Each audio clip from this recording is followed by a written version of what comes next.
It's Dana. Time for this week's question, and it comes from Kim. And she writes, my son has learned to roll from his back to his belly and decides to practice it at bedtime, in the middle of the night, and in the early morning. Sometimes he will yell when he's on his belly and he cannot get to his back and he has one arm stuck and a leg hanging out of the crib. Is this normal for them to practice tricks when they should be sleeping, and is there any way I can stop him from doing this?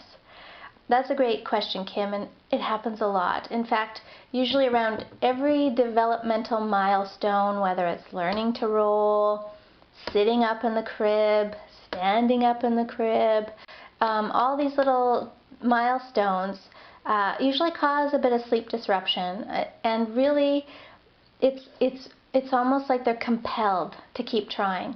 I mean, really, the only way you master a skill is by practicing it. And when they're learning to roll, they just keep rolling, and it even sometimes seems like they don't really want to be rolling, and often they don't like to be on their stomachs once they get there, but they're just compelled. They can't stop. So there really is no way you can stop him, and it is very normal what he's doing. And really, if he's stuck on his stomach and he doesn't like it there, you have no choice but to go in and roll him back.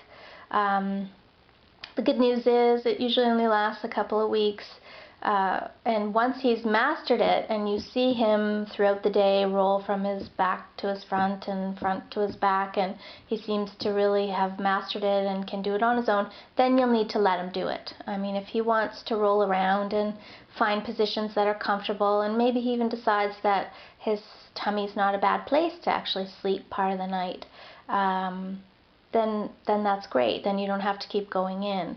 But in the meantime, if he's awake and calling and stuck, you're going to have to go in there and roll him back.